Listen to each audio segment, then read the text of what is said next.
ડભોઈ શહેરના ઐતિહાસિક અને આસ્થાના કેન્દ્ર સમાન બહુચરાજી માતાજી મંદિર નજીક છેલ્લા 1 મહિનાથી ગટરના ગંદા પાણી જાહેર રોડ પર વહી રહ્યા છે.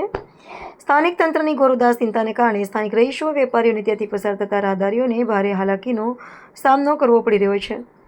પવિત્ર યાત્રાધામ અને રહેણાંક વિસ્તારમાં ફેલાયેલી આ ગંદકીને પગલે લોકોમાં નગરપાલિકા વિરુદ્ધ ભારે આક્રોશ જોવા મળી રહ્યો છે.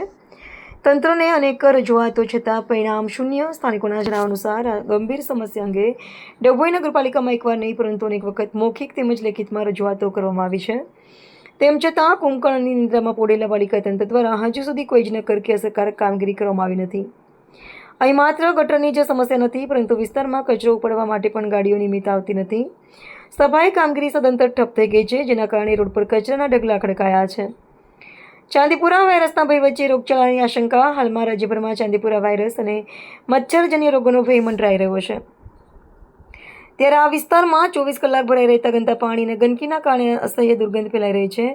આ ભયાનક ગંદકી મચ્છરો અને ઝેરી જીવાતોનું સંવર્ધન કેન્દ્ર બની ગઈ છે, જેનાથી સ્થાનિકોમાં ગંભીર રોગચાળો ફાટી નીકળવાની દહેશત ઊભી થઈ છે. જો આ ગંદકીના કારણે વિસ્તારમાં કોઈ જીવલેણ રોગચાળો ફાટી નીકળશે અને કોઈ નાગરિક જાન ગુમાવશે તો તેની જવાબદારી કોણ લેશે?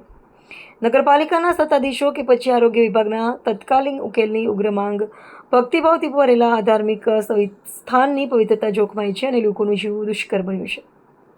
ડભોઈ નગરપાલિકાના સત્તાધીશો આ બાબતે ગંભીરતાથી લે અને તાત્કાલિક ધોરણે ગટર લાઇનનું સમારકામ કરાવી વિસ્તારમાં સઘન સભાએ ઝુંબેશ શરૂ કરે તેવી સ્થાનિકોની ઉગ્ર માંગ છે.